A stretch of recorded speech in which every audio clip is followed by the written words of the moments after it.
Hello, and welcome back to another video.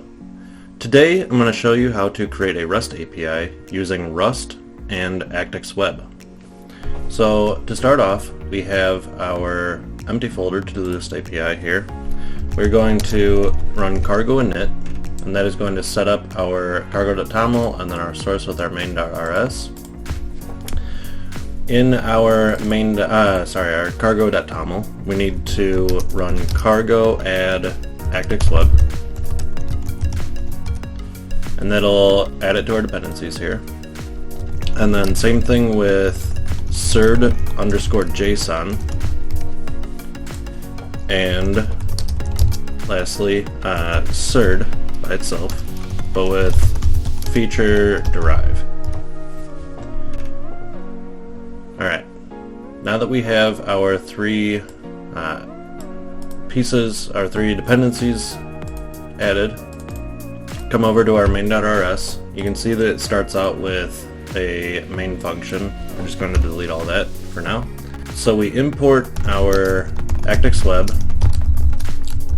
get web app, and HTTP server. We're going to import serd, deserialize, and serialize.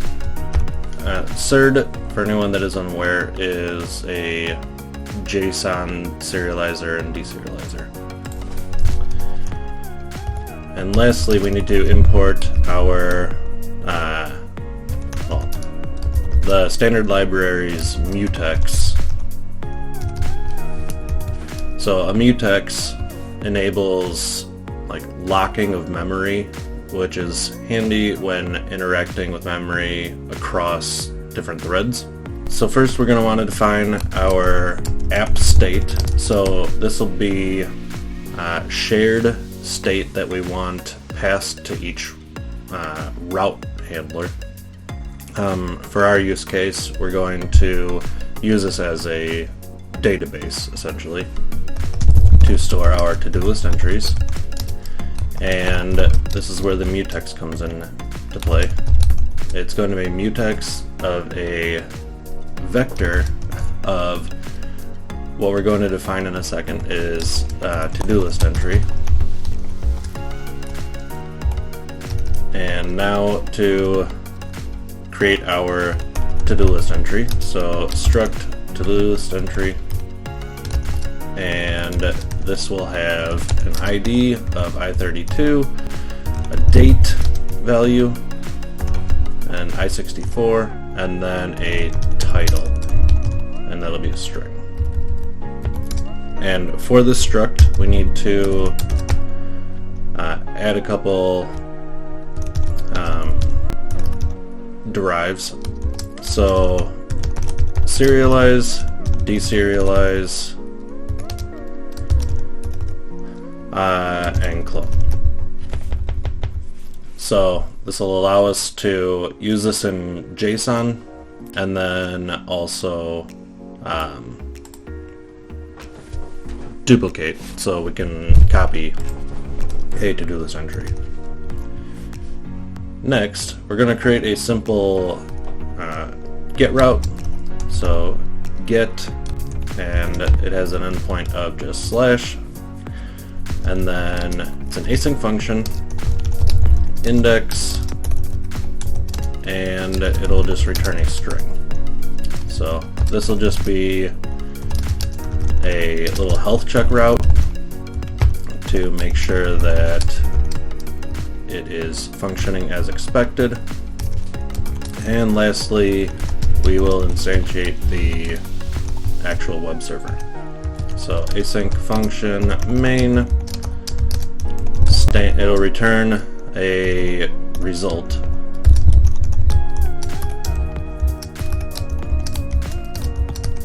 and we need to define our app data that will be passed around. Web data new app state.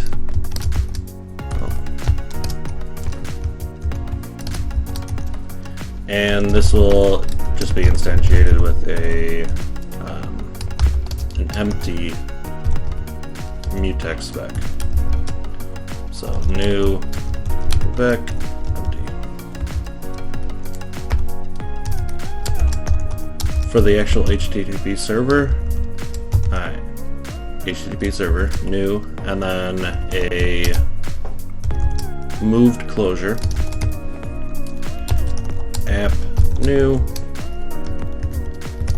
pass in the app data clone, and we'll have the first health check route. So service index. We're going to bind this server to localhost. So 127.0.0.1 and port 8080. Run and await. So if we actually run this, it'll take a bit to compile the dependencies, but I'll see you when it's done. Alright, and we can see that the code compiled and it's now running at localhost. So here I'm using Thunder client to make a request to our basic index route. If I hit send, and it returns this is a health check. Perfect. Means everything's running correctly, and we can continue. So now that we have our main.rs set up, we're going to create a new folder in source. We're going to call this todolist, and this will house our to-do list routes.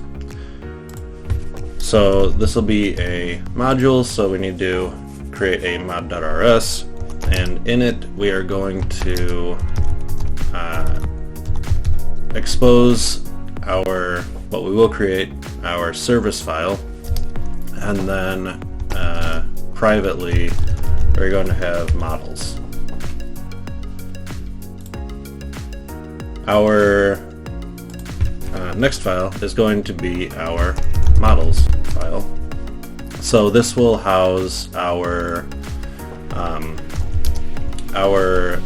this will be where we define what we're expecting in our bodies for our post input. So we're gonna have to use serd deserialize. We are going to create deserialize clone, and this will be our create entry data for our post route. So we will be expecting a title, which will be a string, and a date, which will be an I64. And lastly, we will create our update entry data. Deserialize clone obstruct update entry data, and that'll just expect a title. We won't allow the user to update the date at this point in time. Perfect. The last file that we need to create is our services.rs. So this will house each of our endpoints related to our to-do list functionality. So first, we need to import Actix Web. We need specifically get, post, put, delete, web, responder. This is kind of catch-all return type, and then HTTP response, which allows you to send back like JSON or a body, or it's like a normal HTTP response. We're going to also import app state from main.rs. So it's defined here, and then main.rs is exposed to our lower tier files. App state and to-do list entry, and then we are going to import our models from our models file using super. So it essentially, it's like a ... if you're doing a directory change. It goes up to the parent file and then goes down into what you're actually importing. And from there we're going to import our create entry data and update entry data. Our first route is going to be a get route, and this will simply return our entries. So async function get entries. We are expecting data to be passed in, and this is the shared app state that we set up earlier that has our list of to-do entries in the mutex, and this will return a responder. And for this, it's pretty simple. HTTP response, okay. So we're sending back a 200 with JSON, and this will be our data.todolist entries. And because it's a mutex, we need to lock it, unwrap it, so we have the value, or technically this is a mutex guard that we now have available. And then we're going to run to-vec. So we're changing it from copying it from a mutex guard to a vector. The next route that we're going to create is a post. So we're going to name this to-do list entries as well, but it's a post. And then async function create entry, again expecting the app state to be passed in,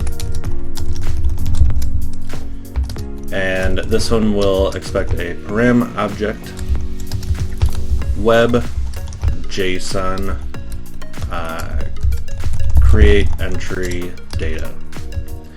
And just as a note, I have chosen to name this as param object, but essentially whatever matches this is going to be passed in. So this is, I've seen it called as like an extractor, which makes sense because it's like, hey, it matches this, so extract it from the request.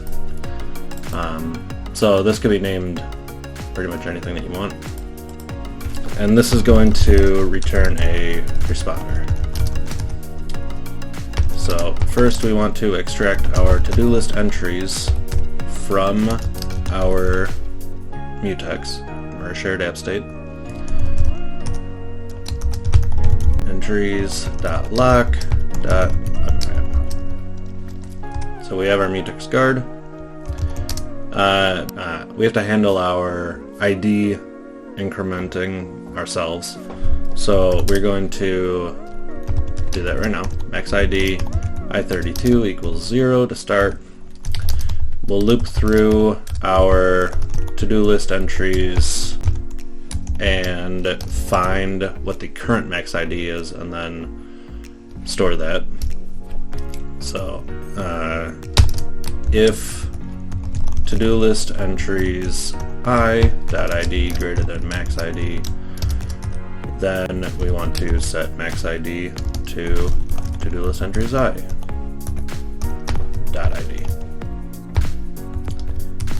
And then we will create our new to-do list entry. So to-do list entries.push to-do list entry. ID will be max ID plus 1. Title will be param object dot title dot clone. So it's a string. You need to run clone or toString on it. date param object.date. And lastly, we will return the current list of to-do entries, or the updated list of to-do entries. So to-do list entries dot to vec.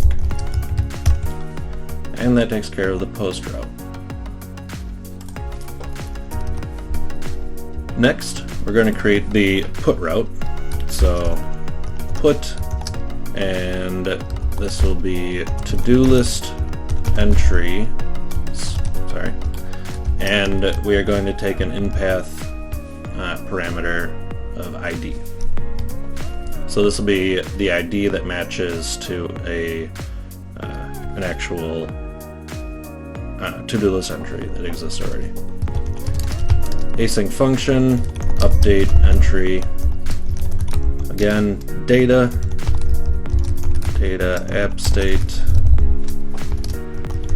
this time the path, so we're pulling the path variable, so we're using web path, and we are expecting an I32, and then also we are again expecting a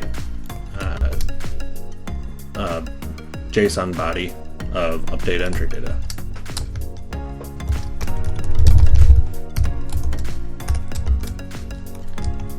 And this will use responder.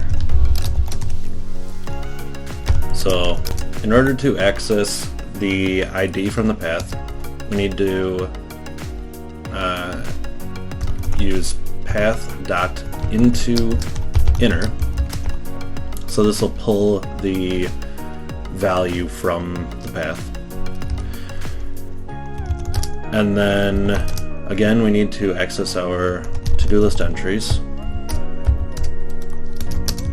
Data.to-do list entries.lock.unwrap. And this time we are going to loop through our to-do list entries, and if we found the to-do list entry that it matches, then we want to update the title. So to-do list entries I.title equals param object.title.clone, and break. And finally, we'll return the updated to-do list entries.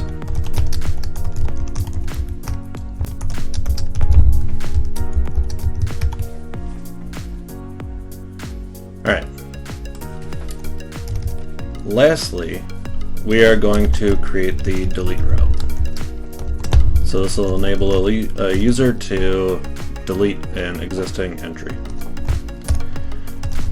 Entries, and then again take an ID in the path.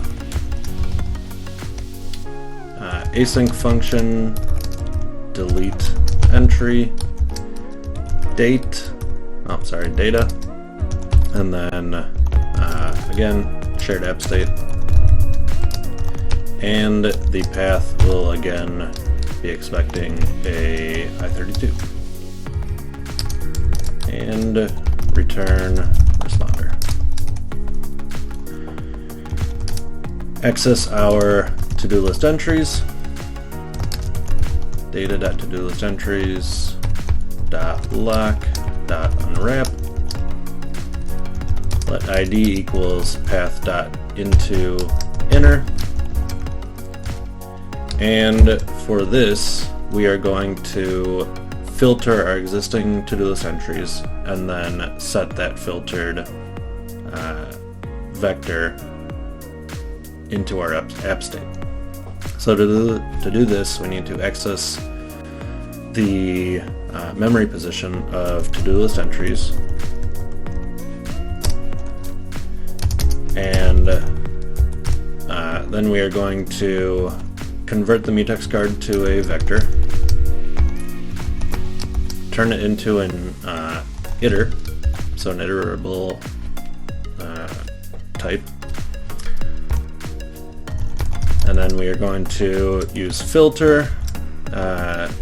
Filter takes a closure with a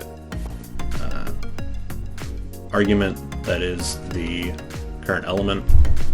And then if x.id does not equal id, so we're filtering out, or we're retaining the to-do list entries that don't have this particular ID. And then collect. And then finally, we are going to return the updated list. So, okay, .json and to-do list entries .toVec.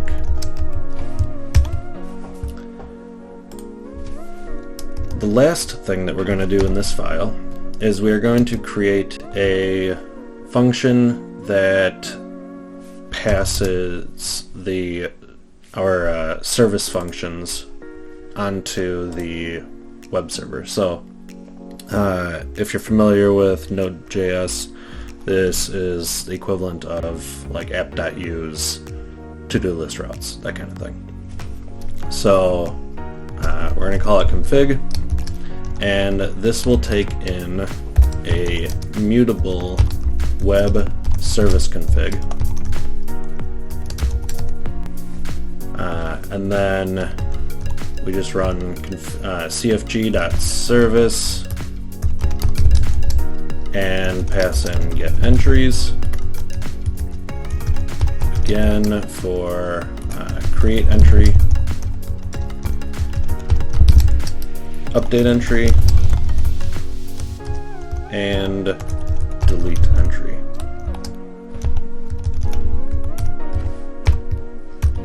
And it doesn't return anything, so yeah, that takes care of the services. Back in our main.rs, we need to actually use them now. So first we're going to import the to-do list module and use to-do list surfaces. So again, this piece right here is coming from right here, so, and that's misspelled. Services, perfect.